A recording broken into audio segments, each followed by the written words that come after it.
my husband and I moved to Hay a year ago, and luckily enough bought this beautiful property which had this amazing shed on it. I've actually been following David Booth, or Ghostpatrol, now for since at least 6 years. First seeing one of his pieces in the Frankie magazine in a calendar, and when I moved here and my kids started going to Hay High and also the other primary schools, I thought, oh, what an opportunity it would be to have this space, something amazing done on it. And obviously I was a bit nervous. My husband actually said, couldn't you just paint it yourself, Steph? And obviously I didn't think I could. So I was flickily looking through some magazines. I saw the Ghostpatrol painting these wind turbines. It was just the most amazing piece of work, and so big scale. And with that though, the whole community was involved. They were camping there. It was almost like a festival.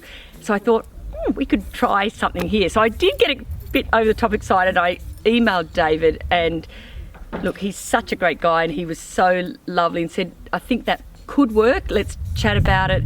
And he said he'd be interested to come out and do it. And I mentioned about having all the high school kids and all the primary school, the Hay art group. So here it is. So and I think it looks amazing. So we've actually got school kids out on the lawn over there doing their own little drawings and they've come and seen what's going on, and obviously I'm the lucky one. I get the work in the end. So this shape is like a big cube, so I just thought of it like a big cube face. So I'm putting the face on the front and on the side up with the ears, and just but the rest of it I'm kind of making up as I go. But to translate that tiny sketch onto this, I don't know, I'm just quite practiced at it, but sometimes I put a big grid on there and use a kind of grid to work it out. But I just use a different coloured can, and I just kind of use it to sketch it out like a big pencil, because this style of paint means I can just keep covering over it and you won't see my sketching lines. But it's not that daunting when you've done them a few times. It's just like a big drawing to me, and then I just kind of am colouring it in. It's going to take a while. Drawn those pictures a lot, but some of it has to be measured out. So I use a bit of a gridding system sometimes, but sometimes if I'm inside or the site is different, I might just use a projector and just quickly sketch the outline. But most of the time, it might look weird. I mean, this one isn't that hard to work out for me, I guess, but I just work off the sketch really and have a good feel for it, and you kind of sketch it in a little bit and then step back from it a bit. When you're at school, you just do that stuff normally, right? It's pretty normal to draw and paint all the time. So I never really stopped. You know, some people when they're teenagers or in their 20s or whenever, they just kind of decide, I'm not very good at that, or I don't like doing that, so they stop. But I never really stopped doing that stuff, so it's hard to say I didn't really start. I just started like everyone does when you, I don't know, 3 or 4 or whatever, messing about. Yeah, and maybe that's why my work kind of looks sometimes more like children's drawings or something like that. Yeah. Most of the time I'm in my studio just preparing different types of artwork. Sometimes they're small, sometimes they're big, and I get them framed, or I'm making sculpture, and that goes into a gallery, and then the gallery sells my work, and that's kind of how I can eat. That's kind of my job. And so sometimes those galleries are like commercial galleries, like small spaces, but I've shown in lots of big galleries, like the National Gallery and the National Portrait Gallery, those kind of big places. The only thing I do, I work, every day of the week, and I don't know. And some projects are really big, or they take a few days. Some of them are really short, but I don't know. They turn into like a video, or I've done things for TV and things like that. And so they're short amount of time, but they seem like a bigger project. It's hard for me to say. So I guess I'm always working on like 10 different projects. So at the moment, I'm working with the Children's Hospital and the museum, and some of those take months. Whereas there's other little ones in between, like this kind of job. I'll work on this painting for a day or 2 and 3 days, and then I'll go home and keep chipping away at some other projects. So they are always overlapping and different types of projects.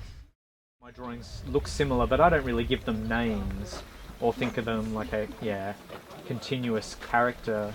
I kind of like to think of it really broadly, like maybe you can make it up. Like when you look at it, you can give it a name instead of me telling you what to think about it. I feel like it's inviting enough that people can kind of go, oh, what is that? And they have to think a little bit about it.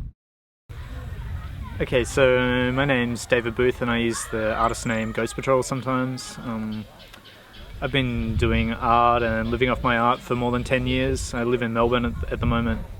I didn't really study art or anything like that, just a bit more self-taught.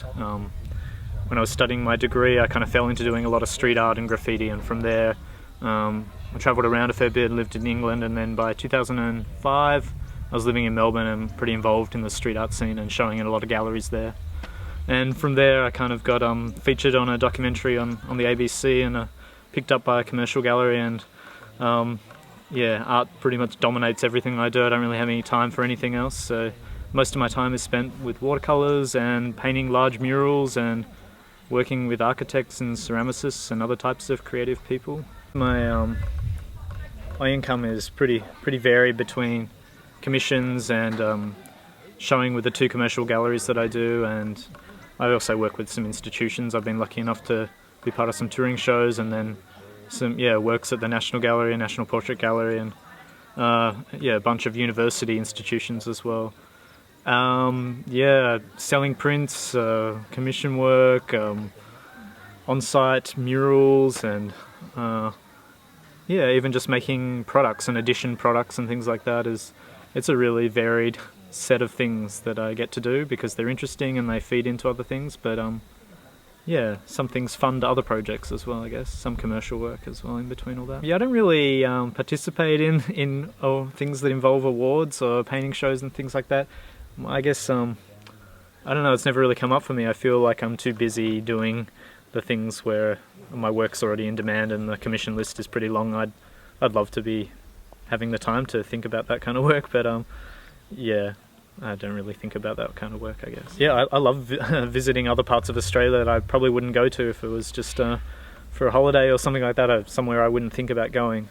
I love being invited to a new place and meeting new people, especially young people who maybe don't get to experience all the things that people take for granted in the bigger centres, I guess. I've been really lucky to visit lots of different parts of Australia, and and it's nice to leave something behind and make connections with some young artists or young creatives that, I was in my 20s before I even met another artist, and it made such an impact on me. So I feel really lucky that my paintings and things work out for me, that I can afford to be generous with my time, or choose the projects that I get to work on.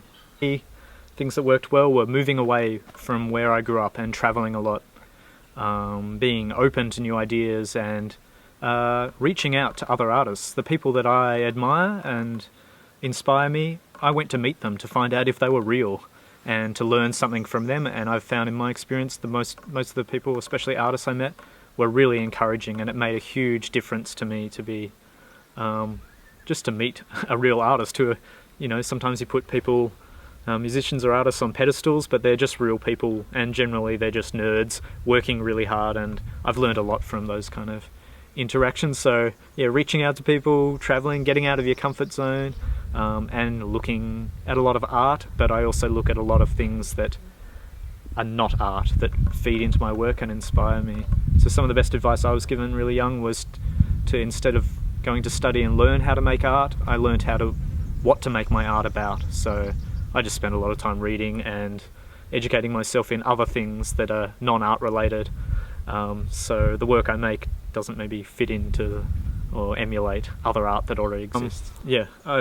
My background is IT, so I've always had a website, and using social media and things, even like more than 10 years ago, has been the way that I've connected with other artists and been mentored, and especially I spent a lot of time in Japan and Europe, so I use those networks pretty well to visit other artists, and it's also the way I've sold a lot of work around the world and been contactable for commercial work, but also just selling artwork. So actually I just launched a new website that's more like a full art project in itself as opposed to a portfolio.